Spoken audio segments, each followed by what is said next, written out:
What happened to the girl that appeared to be all right? I mean, maybe I didn't have straight A's, maybe I didn't, but I was going to be all right, and had just blown it. Hey, everybody. Thank you for joining me today. I'm always grateful to have you here and for your support for my show. And today I've got another amazing success story to share with you that will, I know, activate and inspire the greatness in you. I've got Martha Krejci with me. Martha, thank you so much for joining me today. Thank you so much for having me. I cannot wait for this. Okay, cool. Me neither. So let me tell you a little bit about Martha, and then we're going to get going. So Martha is the founder and CEO of Martha K Media. She's a high-vibin mama. Those are her words. Wife, business coach, growth strategist, and social media marketing powerhouse who has taken the internet by storm. Featured in Oprah magazine, Fast Company, Cosmopolitan, Shape, Huffington Post, and a ton of other places. Her intuitive marketing expertise has helped her make her first $1 million in less than a year using a strategy she teaches openly through courses, group coaching, and other tried and true resources. From finding your passion to building a business that works, she teaches it all to anyone that's ready. I love that, by the way, to anyone that's ready. You can find out more about Martha at her website, which is withmartha.com. And you can buy Martha's new book, The Home-Based Revolution, on Amazon or on her website at marthabook.com. So Martha, let's get started. How did it happen for you? I love this question, and I know you love this question. I do love this question. It's great, right? It's great. I love that you built an entire thing around it. So how it happened for me, one of the closest steps to right now anyway, was when I was running through the ranks of corporate America. Typical, you start at the bottom and you work your way up and you get these promotions and all of that stuff. And you're really kind of just feeding on these hits of dopamine that you get from somebody noticing how special you are, right? And then increasing your pay because of it and all of that stuff. It's just regular corporate stuff. Well, I was going through that and I loved my job. I loved what I was doing. But what I didn't realize was that I was slowly moving away from what I really wanted my life to be like.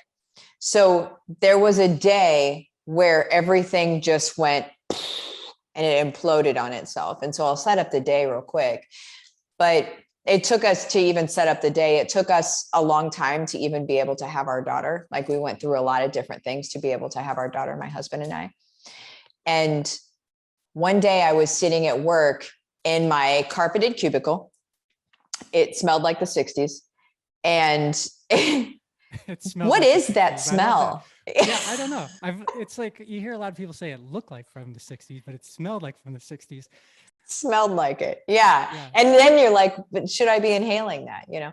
And I think no was ultimately the answer. But anyway, so I had all of my little quotes pinned to this carpet, around me that got me through my day. I had my pictures of my family in front of me by my computer and stuff. And I was able to take a breath for a second, and I looked at my phone, and my husband had sent me a video, which was totally abnormal for him. And I saw the video, and on the thumbnail of the video, you know how it shows you a little thumbnail and you have your little play button. The thumbnail of the video was my daughter on her feet. And that had never happened before. And I was like, oh my gosh. And so I ran to that, because you couldn't look at your phone on the calling floor at this company I was working at. So I went to the bathroom to go watch this video. Well, as I was watching this video, I pushed play, and it was my daughter taking her very first clumpy steps toward not me, but the phone. And on her face, I saw if you've ever seen a kid taking their first steps, it's kind of like, is this happening? Also, like, the brightest face, right? The smile is huge, and they're like, oh, I'm doing it, right? And so that's what I was seeing on her face. And I'm just like, as a mom, just welling up with pride because I'm like, my girl is walking. And as quickly as that pride welled up and I was so excited for her, my face was matching hers and everything. As soon as all of that happened, it went and imploded on itself. I remember just as quickly as all of that happened, it felt kind of like a movie where everything just blacked out from the outside in. And I just had this thing that kept going through my mind. And it was just like, not right or wrong, but are you okay with missing these things? Because you're just going to keep missing these same things over and over and over again. Because ultimately, she was walking to a phone that daddy was holding, you know, and she wasn't walking to me. And I know that kids that age aren't remembering what happens in their world, but I do. And I remember not being there. And moving forward in her life, when she does start to remember things, is she going to remember a life I wasn't really a part of? And that I wasn't, you know, because we all make up stories about why our life is the way that it is. And I can't let her make up stories about why mom wasn't there. And God forbid one of those stories be because she wasn't enough or because she didn't have enough of my attention, because everything that we do is for her. But how can you say that to a child when their parent isn't around? And so that moment, like all of this stuff is going through my head in the bathroom at my job. And it was just supposed to take a quick second, but it was a monumental shift in my life, in my being, in my existence. Everything shifted in that moment from just her taking her first steps. And I went back to my desk and started working on my exit strategy. And that was my last day. I went home and I prepared to tell my husband that I was going to quit my job. And my husband is very logical. He's the way that I talk about him is he's the guy that holds a string to my balloon, so to speak. I'm like, yeah. And he's like, yeah, but you know, what about this? And so I was the sole earner for our family. I held the insurance on our family. My husband's parents lived with us. We had just bought a really expensive house. All of the things in this narrative, you don't quit your job. Okay. Yeah, those are all the things that keep you trapped. Exactly. And so I was preparing my argument for on the ride home. You know how you're like, okay, so they're going to say this and I'm going to say that. And then they're going to say this and I'm going to say that. And I was preparing all of that and I was bracing myself, and I walk in the house and I put down my purse and my keys on the counter. And I look at him and I'm like, I'm going to quit my job. And I expected an argument or something, you know, like maybe even just like a full on panic attack. Like I expected something like that. And instead, what this man did is he looked at me and he said, Martha, if you don't do this, you're not only doing yourself a disservice, but everybody else around you. And I was like, who is this? What are these words coming out of his face? Like, that is not typical at all. And that's how I knew I needed to do it. It was one of those moments where something supernatural is going on here, and I need to go with this. This is like, it's one of those benchmark moments in my life. And if I don't do it, what happens? You know, what am I going to regret? I need to be doing this. So then I quit my job and we were off to the races. And that was where it all started. So thank you for sharing that. Let me ask you a few questions on some of the things you mentioned. First of all, with your husband, Mike, you know, when he reacted differently, I'm sure you guys talked about this, or maybe you never did and you just went with it because he did something unexpected. But I'm wondering, what was he seeing, or what made him accept the risk, I guess, that you were sort of presenting him? Like, here's here's going to be our new, I think something like our new normal, and I don't know exactly what it is yet. Yeah. He said to me since, he repeated it again not too long ago, that he's always believed that I could do whatever I wanted to. And so he can put a lot of trust in that, apparently. Now, at that point, I worked for GoDaddy. They don't mind me saying that. So I worked for GoDaddy for a little over 5 years. And so I had already developed a lot of training and skills. And I had talked to thousands at that point of business owners. And I knew what their pain points were. I knew what GoDaddy could help them with, because I was limited to what they could help with. What I could support would be using tools that they could help with. And I also knew what wasn't being served and where their needs really were. And a lot of it was just in confusion and strategy and that sort of thing. And so what I told him I was going to do is I was like, we're just going to start our own agency. I know how to do this stuff. I can do this. I'd be able to, I did very, very well at my job there. And so it would translate locally in our market. And so he believed in that. And that without asking him specifically, that's what I think he would say. Okay. Thank you. And yeah, the picture you painted of your daughter on the video is really cool, because I'm thinking, what you're seeing is this combination of, thrill, mischievousness, and a little danger, right? All together when the kid first starts, takes their first steps, it's like, this is amazing, but what is going on too? It's like, should I be doing this? It's kind of, at least that's what it felt like for me and as I was listening to you and with my own experience, I kind of thought, yeah, that's a hard thing to miss and then see for anybody. Right? Yeah. For anybody, because and have the same feelings that you had having seen it. You mentioned that when you did see it, you had been slowly moving away or drifting away. And I'm wondering what that was all about. Was it because of, the birth of your child and still having to work, or were there other things that were pushing you towards this new future, but just hadn't had that sort of catalyzing sort of thing, like it's like seeing the video to prompt, immediate action? Yeah, that's a good question. It was the moment that I had Nora, everything changed. I remember even the very first day, they were really, really great with allowing us a lot of time after I had her. So I think I had 6 months. It was a really long time.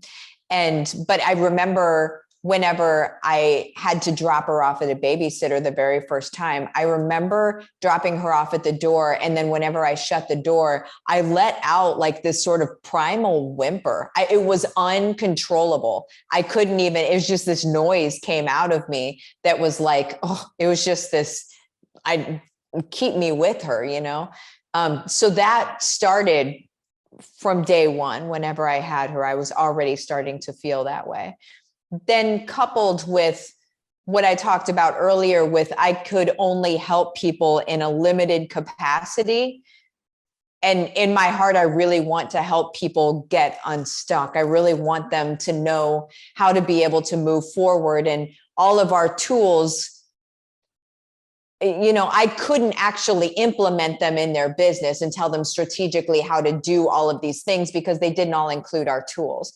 So I was so limited by tool use that I couldn't really get people unstuck. I could just say, here's the best way to do it. And so it was creating this, is it chasm? It was creating this stretch where people were right here and they wanted to be right here, and then nothing existed right here. No bridge. Yeah. Huh. So, and I didn't ask you to do this, but it's kind of interesting. You've used a couple of terms that really resonate with me. Earlier, you said monumental shift, and you can see my book on the back, Owner Shift, and it's, I write about, then it's from an entrepreneurial perspective, but I write about, these different shifts in life, that you are sometimes right in front of you and very compelling, but there's something that's keeping you from doing it. You know, that you don't, you either don't create or you don't have that moment like you had with the video that you know, Nora's video. But it's so necessary, I think, to, you know, as you go along in life, whether it's, no matter what you're doing, to shift sometimes, or to have people around you who are willing to, you know, encourage you to shift. And the whole thing about getting unstuck is something I'm really into as well. It's in the subtitle of the book. But enough about me. I want to go back a little bit further, if you don't mind, because I want to know who you were, you know, before you took these corporate gigs, and, you know, what was your plan as a high schooler, or wherever you want to start, Martha? Oh my word. I had no plans. I went to college for a semester and realized in that semester that I didn't want to go to college. So that's all I've had of school. I then worked in the restaurant industry for like 14 years, which I suggest to anybody. Like, if you have never worked in the restaurant industry, man, that is boot camp for customer service. If you can keep people that are hungry happy while they're like, their food isn't coming out, that is amazing customer service, and setting expectations, and attending to people's needs before they even know that they have them. So that's just like excellent. And where But they feel entitled to something as well. So you're dealing with that too. So the hunger, entitlement of what I want. And it's tough. Yes. yes. Oh, it's very tough. It's very tough. But if you come out the other side, you're coming out good. You're coming out really good, because everything else is easier. Everything else in the world is easier. So where I went from that point is actually where it started getting scary for me. So when I was working in the restaurant industry, and this was with an ex-husband, so it was that long ago, I actually moved into severe alcoholism, severe, like bad, really, really bad. And whenever we got divorced, I ended up staying, like, I had nothing. I had no skill sets. I didn't believe in myself. I was raised really well. So on paper, I looked like I was going to be all right. Yeah. But then what you do is, you know, you take these tiny steps off course, and those tiny steps equal massively off course after a good amount of time, you know, and that's where I was at. And so whenever we got divorced, thank goodness they let me stay in their basement, because I could not afford anything. So I'm sitting in this basement as a raging alcoholic. And I remember just sitting on the couch and staring at the wall and thinking, my gosh, what on earth has happened? What happened to me? What happened to the girl that appeared to be all right? I mean, maybe I didn't have straight A's, maybe I didn't, you know, but I was going to be all right, and had just blown it. Like in my reality at that point in time, as I was staring at the wall, as I was saying, man, I have missed the boat. I don't know that there's any getting back on a boat. I don't know that there's another boat coming back around for me. I don't, you know, but as I was staring at the wall, I was also thinking, it was the weirdest thing. Like, I could see myself on stage speaking, but I didn't know how that was going to happen. I was like, I don't even know. I didn't understand any of it at all. Right. Anyway, at that point in time, that's when my now husband came into my life, and we weren't dating or anything yet, but he came into my life, and he did something that I like to call speaking life. So speaking life over me. And what he did was he called out what he saw in me. He called out the gold that he saw in me and the things that he believed I was capable of. And at first I was like, that's cool. You know, I don't know who you're talking to. I don't see that person. But after a while of being diligent in his effort of continuously repeating himself over and over and over again, eventually I started to believe it. And then I started to see it in myself. And then once you can own it and have confidence and see it in yourself, well, your world really starts to change at that point, because it's belief. Everything comes down to belief. That's what I believe. And so when he did that for me, that's where things started opening up. That's where I applied to work at GoDaddy, entry level, and then started moving up. That's where I was at that point. And then I was, people were telling me I was brilliant and stuff like that there. And so that's what it just kept, it was always people speaking life over me, always, always. And so what I want for people to hear anyway, with me saying that, is less about me and more about how we treat the people around us. Because there was a very short story. There's a teacher and the principal, they had really bad test scores. Her class had really bad test scores. And the principal said, we got to get these test scores up. And the teacher did one thing different. That's one thing, nothing else with the curriculum, with the way that she taught, nothing else changed. Just this one control.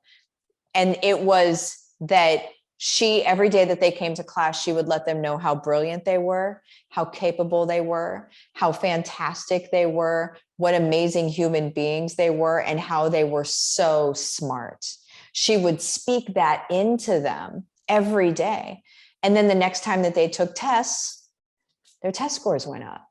Because what we're going to do as people is we're going to raise to the expectations of the people around us, or we're going to lower to the expectations of the people around us, which is where Jim Rohn's quote comes in. You are the average of the 5 people that you spend your time around. Well, I think that also comes into play, because if you spend your time around high achieving people, that high achieving people naturally speak life. Like that's high achievers naturally do that to each other, right? And so if you're hanging around high achieving people, they're going to have the conversations different there. And so they're going to naturally do that. But if you're hanging around people that are not high achieving or don't believe in themselves or have no confidence in themselves and that sort of thing, you're going to become one of them.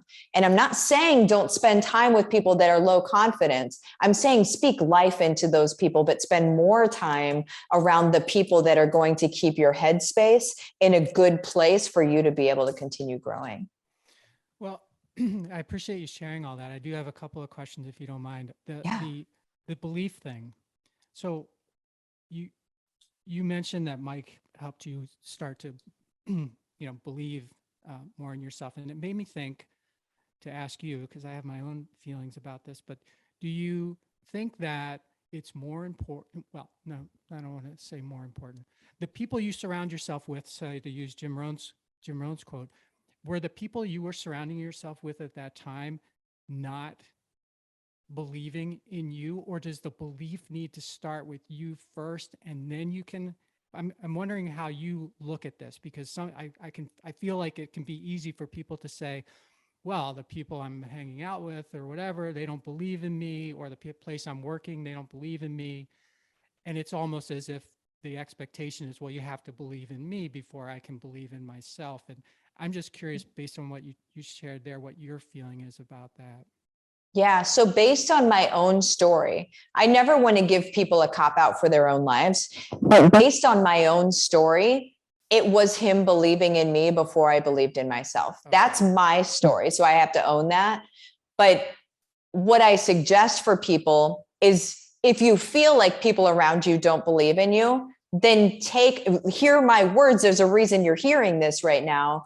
Then go find a community that is moving, right? That's moving and shaking. And even if it's a Facebook group or whatever it is, get around people that are doing things, because that is your responsibility now that you've heard this message, right? That's how I feel about it. Yeah, great advice too. And I'm glad you answered it the way you did, because it made me think to myself, it doesn't matter if you believe in yourself or not. If you don't believe in yourself, find someone like your Mike. Yeah. Find someone who believes in you, and then latch on to that person until you can get yourself where where you need to be in order to, believe in yourself, pursue what you want to pursue, and that kind of thing. Yeah. Yeah. Yeah. Yeah. How did Mike come into your life? We worked together. Oh, okay. So yeah, we worked together and then we didn't. And I don't remember how he came back. It was just, we were friends of friends. And we saw each other one night and then we started talking again after my divorce. So we worked together and that was just like a working relationship. And then after my divorce, we just, through friends, started talking. And how did you end up getting past your addiction? Oh man, that took a long time. That was not immediate. That took, my word, that took up until about 8 years ago. That's when I finally was done. And what helped with that, honestly, Mike and I were married at that point, and my addiction had gotten to I was unruly, okay? Like not like throwing things or whatever, but like saucy. And with my talk, like I would just get real not nice. And uh and I remember one time he threatened divorce. He was like, I'm not going to continue going through this. Like this isn't the life that I want. And he had said it enough times that this I knew was the last time. And I knew I had to make a change or else I was going to be by myself. I was certain of it. And I quit. And what really, really helped me with quitting, because I quit cold turkey, just done. And what really helped me with quitting was that even though he didn't have a problem with it, with drinking himself, he quit as well. Just so I wasn't going to be like, he wasn't going to be drinking around me and stuff like that. But he quit altogether with me in order to make it easier for me to quit. And it did make it a lot easier. And so it was with his support. We lean on each other for everything. And so that was another point in which we did that. Sounds like a great relationship. Yeah, it is. So you come out of the bathroom after seeing the video, and you said that you started your exit planning, and it also happened to be your last day. So it was very fast, rapid exit planning. Yeah. I know you talked about, what you were gonna, the conversation that was going to happen when you got home. But do you remember what your exit planning, what you wrote down, or whatever you were going to do before you left that day? And how did you let your boss or whomever know that you were, going in a different direction? Yeah. Yeah. So what I did is when I went back to my desk, I didn't write anything down. Okay. But I just remember thinking it out and thinking, okay, what am I going to do? That was the quick thing, is what am I going to do? And then what we ended up doing is we started an SEO agency, which I have a weird understand, like an organic cellular understanding of SEO. I know algorithm changed before anybody even mentions that they've changed. But so I was like, okay, we'll start an SEO agency. But that was the first frantic, like, what am I going to do? I can't do this anymore. And then I was like, okay, an SEO agency, I could do that. And then I was like, can I make money doing that? Because I already knew I was already preparing for the fight with Mike later. And so I'm like, he's going to ask how we're going to make money, right? Then duh. And so as I was going through so SEO agency, how much would we charge for things? How am I going to procure clients? And is this sustainable?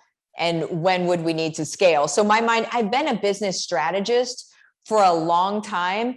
And I realize now, looking back, that my mind has always been like this. I'm always 30,000 feet up looking down. How does this work? How does this work? How does this work? Right. And so that's what I was doing. I did a quick lay of the land for business viability. And I was like, I could do this. And then I was thinking, where do I get first clients? Okay, first clients are going to come from Chamber of Commerce. And what I did is I joined Chamber of Commerce, did some trainings. People are good to learn SEO, but they don't want to do it. And then they would hire me to do it. And so the plan worked out perfectly, but that was my exit plan, because I needed to make sure that we were going to be able to make money moving forward, because we didn't have a ton of savings or anything. Like, it was literally, I mean, not literally, but it was figuratively jumping out the window and building your wings on the way down, right? And like, that really was how it was. And so that's what I was working out, was my business plan, what I was going to do, and proving viability to myself. If I could honestly, truthfully, not optimistically, but if I could truthfully prove viability to myself and sustainability to myself, I would be able to prove it to Mike. So you took something, the way I heard that there, you took something that you were really good at from the work that you were doing, and you said, well, I'm really good at it at work, so why can't I create a business out of doing something that I'm really good at? Yeah. Right? Yep. Beautiful. And how did it go? Was it sort of simple to get started? And by the way, good advice on the local chambers, speaking, when you're first starting something, getting out to those places where they have the audience, and it's very easy, low bar to speak to and get involved. That's great advice, by the way. It was super easy. It was super easy. And they're cheap. It was like $200 a year to be a member. Like, cheap. Yeah. Gosh, yeah, that's a great thing. So it just reminded me, I need to join the local chamber. I'm not even a member of our chamber here. So we've moved here. Well, it's been a year and a half. Anyway, I digress. But what was the question one more time? I'm so sorry. Yeah, you took what you were good at, and then, to start the business. But I'm wondering, like, so it's one thing to say, well, take what you're good at and start a business. It's a whole nother thing to actually start a business, like you mentioned, get clients. So I'm just wondering how to go. Yeah, it was surprisingly easy. And within the first month, we were making what I had made at my previous job. So we didn't skip a beat financially at all. And then the rest is history. But it was relatively easy. I remember the very first day, because quitting your job is fun. It's more fun than getting fired from your job. It's certainly more fun than getting fired. I have had both of those experiences, but right. Yeah. But in the quitting, you would drive past, or I would drive past these coffee shops and stuff like that, where like normal people, I deemed these people normal, where normal people were every day while I was going to my, my cubicle. But the day that I quit, I went home, and then the next morning, instead of going to work, I went to a coffee shop. Coffee shop represented freedom. It represented, I was part of the entrepreneur club. I was, for whatever reason, the connections in my brain, I don't know, but that's what it was to me. And so I went to the coffee shop and I spent some time, but you can only spend a couple hours in the coffee shop before you realize, like, I'm not making money in this coffee shop. So I actually need to get out and do something. But that was my first experience, was driving to the coffee shop rather than driving to work, which was super exciting. Got it. And I know from my own hanging out in coffee shops, I feel like my clothes start to smell like coffee too after. It's like a campfire. Hours in, it's like, oh, you've been at the coffee shop. Yeah. How'd you know? Oh, well. Okay. So you mentioned before you got into that story that the rest is history. So let's talk about the rest. You start this company and you don't do that anymore. You don't do SEO, I don't think. Anymore. So let's talk about the evolution of you, from a coffee shop SEO entrepreneur to, the history that you mentioned now where you are now. Yeah. Well, our agency moved from, it was SEO, and then it moved into website design and social posting and that sort of thing. So content strategy all around, that's always been my thing. And so we moved into that space. Well, at some point that becomes a very strong tethering that happens. Like you become very tethered to your business and very necessary to always be available for your business. And that is not what I was looking for. But the interesting thing about being an entrepreneur is you don't know what you don't want until you do it. And so that's how I knew. It's kind of like college for me. I knew I didn't want to go to college because of the semester that I went to college. And so it was the same with that agency. And that it was the kind of stuff I was doing in the agency. But then I met one person and she couldn't afford our services, but I really loved what she was doing. And then what I wanted to do was be able to help more people like her, because she was more of a spiritual person. And I wanted to be able to help her with her business, but I couldn't because she couldn't afford our stuff. And I can't just do like pro bono work all the time. And so what we did at that point, this has been years ago, but I created a directory site where, because I'm so good at SEO, I just did the SEO on the entire site. And then people would put their profiles in as a directory. And by nature, they would have fantastic SEO. They would be near the top of Google for their areas and what they do, just simply by being on the site. So then that was another thing that we did. That grew into them being on the site, but then me giving them extra services, like showing them how to do content strategy, how to create a good live video, how to create, this top of funnel strategy that then brings people in, how to create communities. And so I found myself creating courses before I realized I even wanted to create courses, but they were trainings to me, but they were evergreen and essentially they were courses. At that point, I was like, okay, this is cool. And then what I don't even know how this happened. I landed in network marketing somehow. Like I had sworn off network marketing always and forever. I was like, that's adorable. Also, that's really annoying. Everybody's doing it wrong. And like, I can't align with that industry because I don't want people to be like, oh my gosh, she's one of them. And Martha, what is network marketing for people who don't know what that is? Yeah, network marketing is a way of marketing, but it's multi-level marketing. So if you look at your Amways and stuff like that, there's a company that sells products, they sell direct to consumer, and they sell them through representatives. Essentially, okay, so to recruit and sell. Basic model, right? Yes. New people in, okay. Yep. And the funny story is that a lot of industries are moving over to network marketing, even industries that are like chiropractic, real estate. I mean, you're looking at lots of industries are actually moving to that model, which is interesting, but that's another story for another day. But I got into network marketing. And then what I did was I used my strategy in network marketing, and I ended up hitting a rank that typically takes 4 to 5 years, and I hit it in 6 months. And that was just with my content strategy, with my business strategy that I do with almost anything. And then everybody got very interested in what this girl is doing. And so I made a course about how to do it, because that's what I do. And so when I made a course about how to do it, it was a little $67 course that steadily makes like 6 figures a month. And it's just this little course on how to do this thing. And then what I started to do is I started to really drill down on, okay, so like this is what people are needing in this industry, in this niche. And then COVID happened. And then whenever COVID happened, we were already making really good money from home and not spending much time working every week, like 5 to 10 hours a week. And Mike and I looked at each other and we were like, we need to teach people how to be able to do what we're doing, because we're looking like, if you see the news, you see families losing their jobs.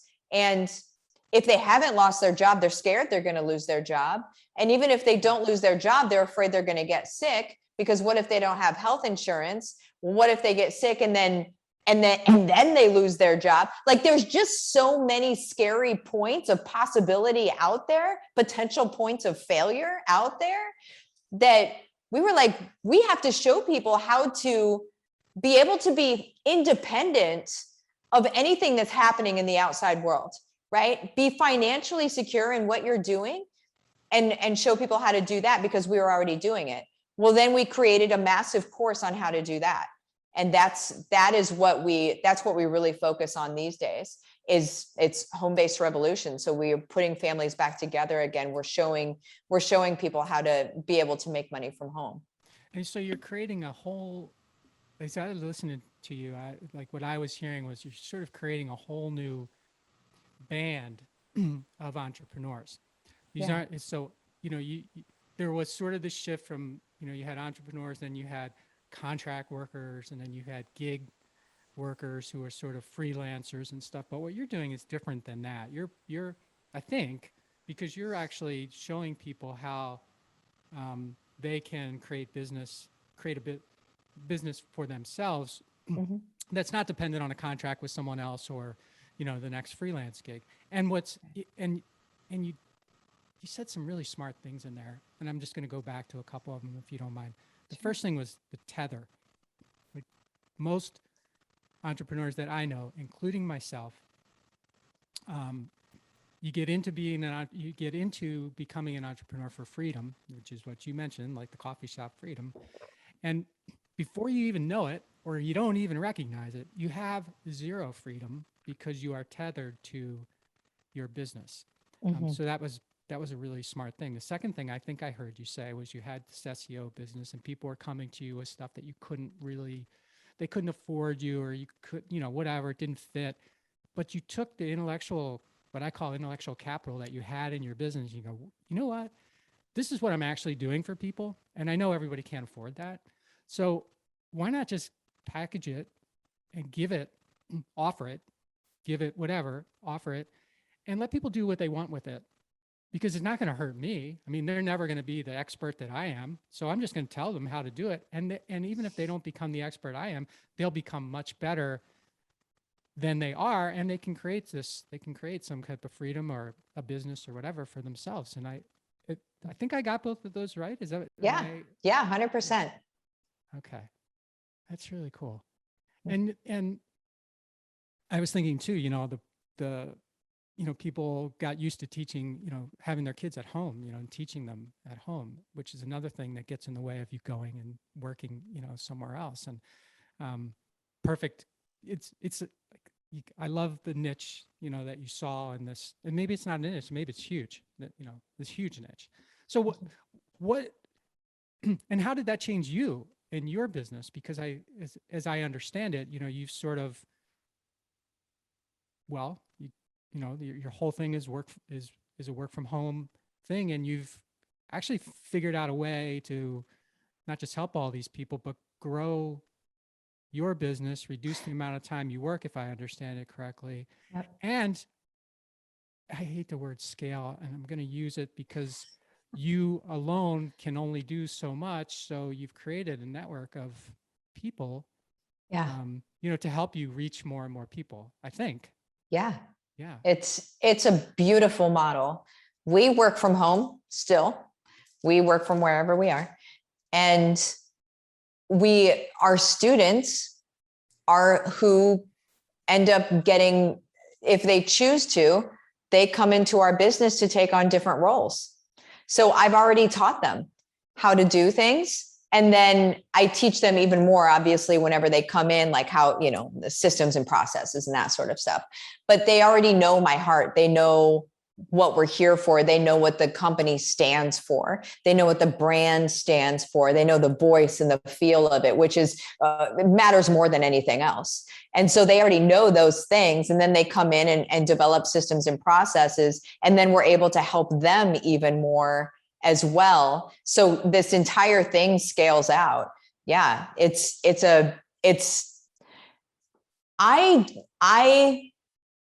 the way that I talk about how this all came about is me following what I call divinely led footsteps. I'm just going to be very honest. I can't talk about this and say this is all me, because it's not. And so we've just been very blessed and very lucky. And we've been paying attention when things feel like what we're supposed to do next, we take the next step. And whenever it feels like we're supposed to back off and sort of pump the brakes on something, we do that too. And so this is all just it looks like magic and it feels like magic sitting in the middle of it.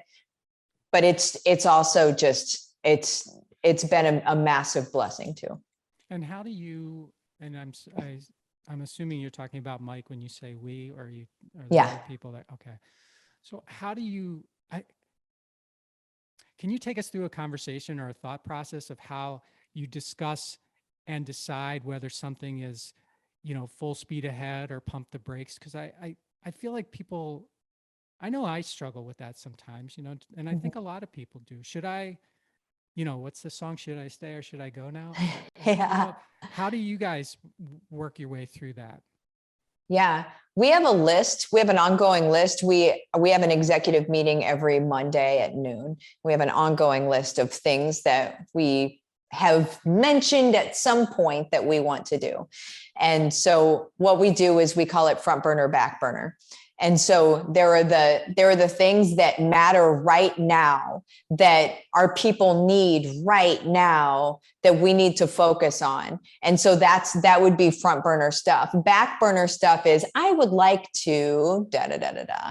I would like to whatever. But you can't do all of it all the time, I mean, you have to focus on, I think for us anyway, the sweet spot of focus is really 3 projects. For our entire team, if we're focusing on 3 projects, and they could be big projects or small projects, but 3 projects at a time is what we focus on. And once those are done, then they get taken off the list, and then we can hit up the next ones that were in succession. And just because something's at the bottom of the list doesn't mean it doesn't go to the top on its next succession. But it's really like us deciding, okay, is this something that's going to provide income and impact? Those are our things. Can we make money at it? Can we create impact? And sometimes it's creating impact and the money isn't there, but it's okay because we've got income coming from 2 other projects. But we've got the impact project going where there's no income coming from it, but it's a loss leader or it's a lead magnet or it's something like that, right? And so that's how we determine our stuff. Again, so smart. The three focus items or 3 priorities at a time. That's probably the most you can really do anyway. Yeah. And I don't know how many times, Martha, I'm like a 10 priority focus things, like I got to be focused on 10 things at a time. And I think it drives people crazy that are around you, because no one can do that. And they're always trying to decide, well, okay, 10, which are the 3 that you actually care about, but they don't want to, ask you what the 3 are. They just want to, so really smart there. And then, I think I've heard you say that your business now is, your thing is, it kind of reminds me of Tim Ferriss with the 4-hour work week. You're trying to reduce the amount of time that you are working every day, but you're trying to, increase the size of your business, your income, or however you measure that too. Yeah. And it was pretty significant. I'm going to ask you to walk through that, because as I was listening to you talk about it on another show, I was impressed, and I was sort of sad for me, because for what you've created, and I don't know the actual numbers, but just from what you've heard about, I was like, man, to do that, I had like 40 people and millions of dollars worth of equipment, because I was in a capital intensive business. And I thought to myself, man, it made me feel sad, because I thought, I don't think I did this thing right. I think I did it pretty good, but I don't think I did it right. So tell everybody what it is that you're doing and how you're approaching your business, because I think it's really, I don't know, it's inspiring. Yeah.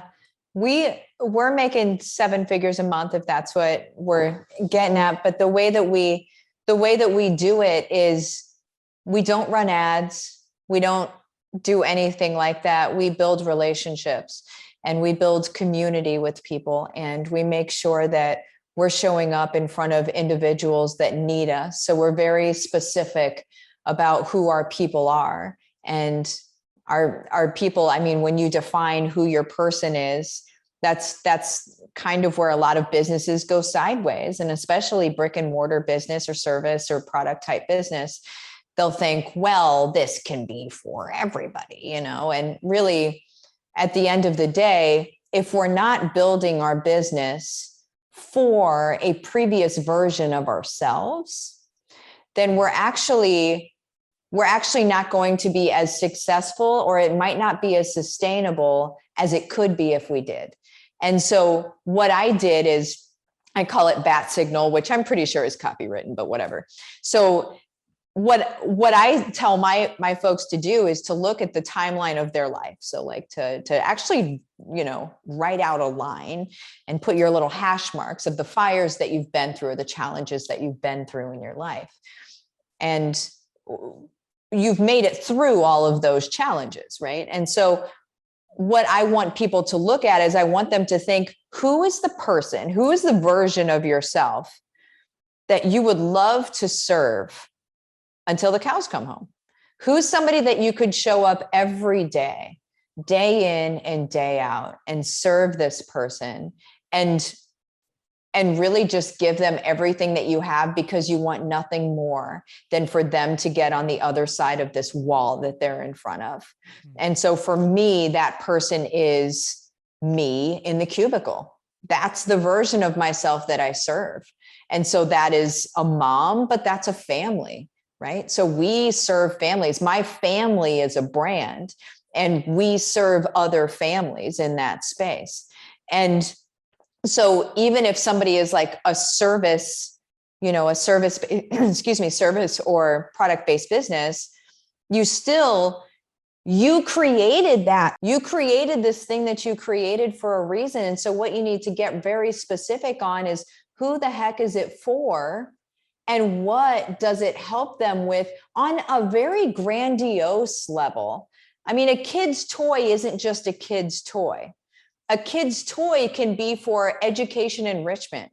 A kid's toy can be for something they're going to cling to for safety and remember for the rest of their life. When you have things like that attached to what you do and the way that you serve, you inject something that is so supernatural into what you're doing. And to be able to build a community around that becomes very easy. And so whenever you build that community around that, then you serve your community. And then there's a whole content strategy around serving them, and then having different ways for them to be able to jump into programs or buy things, or, you know, buy your service, or if you're a chiropractor, come in and get adjusted, and you know, but your expansion point is very easy to come to when you build a community like that, because you can imagine if you've got a global community and you're a chiropractor, not only can you be creating courses and programs on, you know, different ways like to avoid adjustments or different health and wellness related things that they're already there for anyway. But if you're creating a community around that, imagine your franchise opportunities open up. So like that's your expansion point explodes whenever you're building community around what you're doing. And yeah, and I heard purpose through that. You didn't use the word purpose, but I heard that in my mind throughout as you were talking about that. So I hope that's not what I hope that's not off base, but that's what I. No, that's right on. And so, who are these people, Martha? Who are these people that you know, you want to serve? Who? I'm trying to figure out, okay, you know, I work in a cubicle, you know, I'm not happy doing what I'm doing. You know, I'm not an SEO expert. I'm not, you know, and on and on and on with the knots. So there's maybe a belief system issue. Maybe they believe in themselves, but they don't believe in what they can, you know, create on their own, let's say. Who are the people what do they need to have to work with you? I mean, who are they? They only need one thing. Yeah. They have to have a heart to serve other people. And what I help them with is to determine who that person is, how they're going to serve them. They're not going to do SEO. I don't have any students that do SEO. Right. That they're going to do what they're supposed to do. They don't mimic what I do, and they don't copy what I do. They do what they're meant to do. And we help them figure that out. And then we help them get them on the road to actually doing it. But truly, all that they need is a heart for service. And whenever it breaks down to who are they, they're typically, like I said, moms or families. The dads come in very quickly after, but they're typically moms that are choosing their life. They're choosing, ultimately what matters to me more than anything else is that our kids have opportunities that we don't have right now, or that don't look like we have right now. And I want the world to look different. I choose for the world to look different for our kids, and for them to be able to do things in this world, to be able to serve and give back and create opportunity and create income in ways that are not talked about right now, because it will be normalized to them to be able to work from home, to be able to travel, to be able to have their kids at home with them. Essentially, we want the families put back together again. We don't want mom and dad gone 40, 60, 80 hours a week while the kid is being watched by somebody or watched by nobody, right? Like we want for everybody to be able to be back to our family unit again, because that's our strongest point. In my opinion, that's our strongest point. And so those are my people. My people are the people that can see that vision, that they see it and they want to be a part of it. They don't have to know their place in it. I help them with that. Okay. So if someone has a desire to serve other people, they don't need to know much more than that Nope. To get started. That's Yep. amazing. I love how you said choose your life, because I don't know if you're familiar with James Altucher, but he's got a book called Choose Yourself. That's a very popular book. And I love the title of it, Choose Yourself. That's what entrepreneurs do. They choose themselves, but it's often sort of also presented as if only certain people who are born to choose themselves can choose themselves. And you're kind of breaking that mold, and you're saying, well, if you want to choose yourself, I can help you do it. Yeah. Oh. Two last questions, if you don't mind. Sure. I would like to know how you think about brand and more than anything, personal brand. So there's a lot of, that could be another obstacle, right? Because people might look at you and go, oh, well, look, she's Martha. Or they might look at, like they would Oprah or some of the other people, Huffington, Ariana, all these people that we mentioned so far. They go, well, I could never have a brand like that, for example. And I want to know what you think about personal brands. What does it mean to you? Yeah. Well, it's my business. Personal brand is everything. We are already personal brands. We're already walking, talking, living, breathing billboards for ourselves. Right. Whether you're influencing people in a positive or a negative way, you're already a brand. And so to own that is probably the easiest first step into owning your own personal brand, because what you're doing is you're choosing your influence. So again, to choose, we're choosing our influence that we have over people. We're choosing how we influence the world, how we influence community and society. And that all happens through personal brand. So a lot of people, when you say personal brand, the first things that they think of are colors and logos. And that's a visual brand. But your personal brand, and somebody said it, and I can't remember who did, or I would totally mention their name. Somebody said personal brand is what people say about you when you're not around. And that's character. That's so, I think whenever we are really focused on our personal brand and on always edifying and making it better, we're focused on our character, and there's nothing wrong with that, and making that better.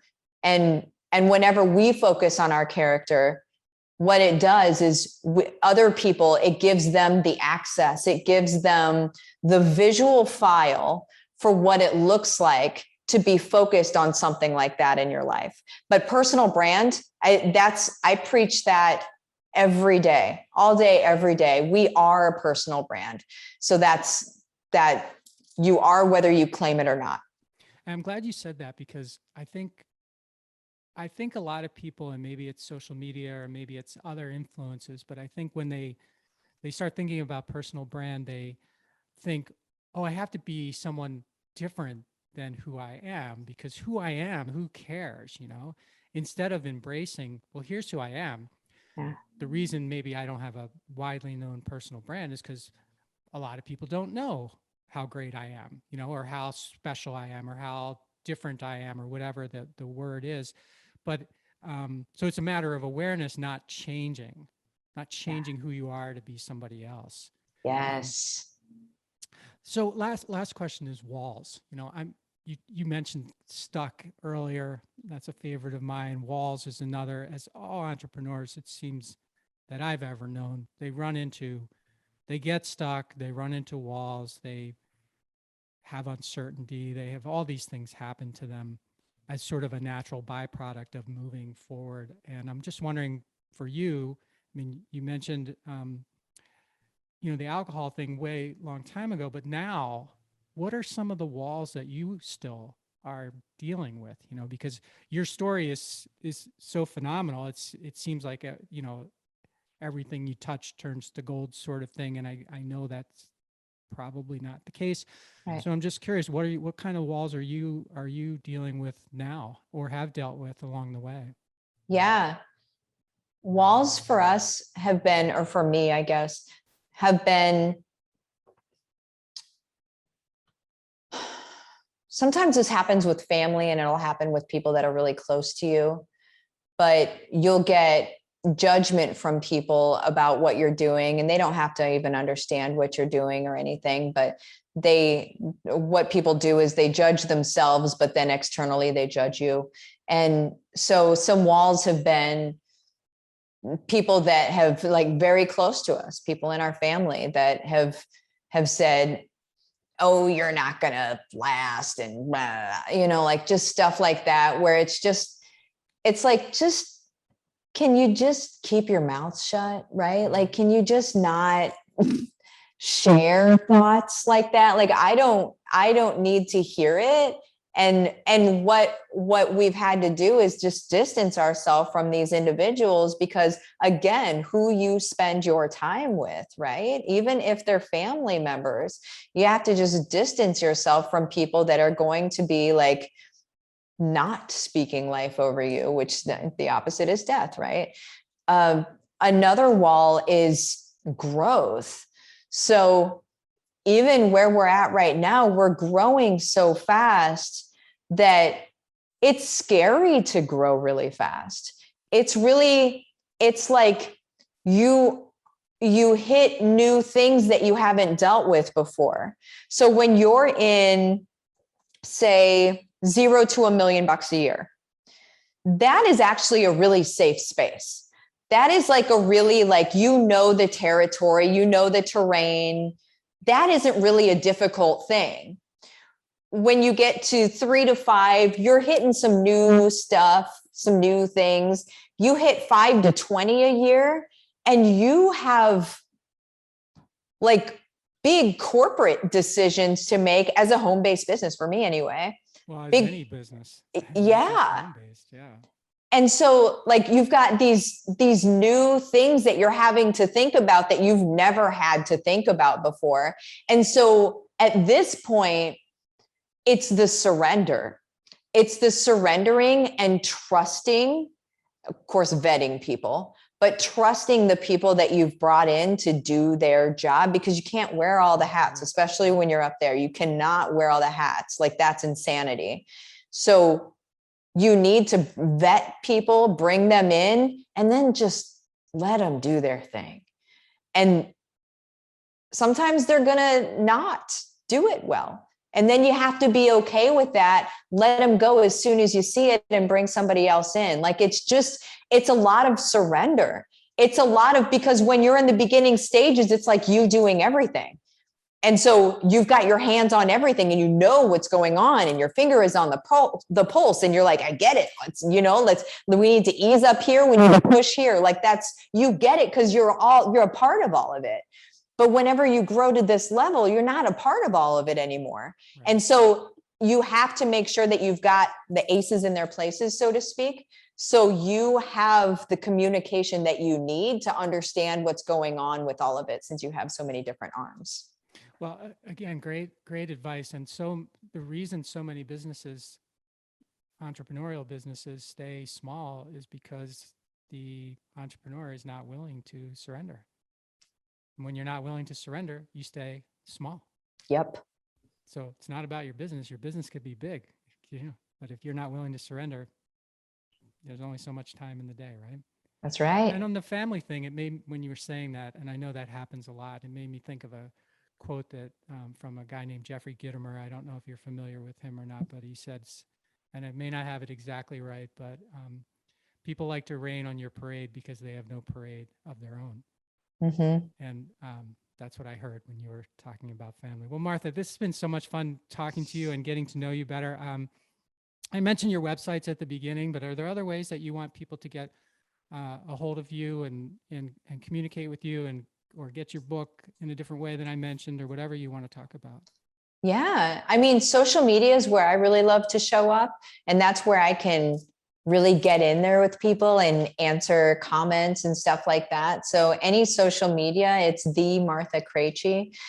Any social media channel that you go to is going to be that. I'm really heavy in Facebook, LinkedIn, and Instagram. Those are kind of my favorites. Okay.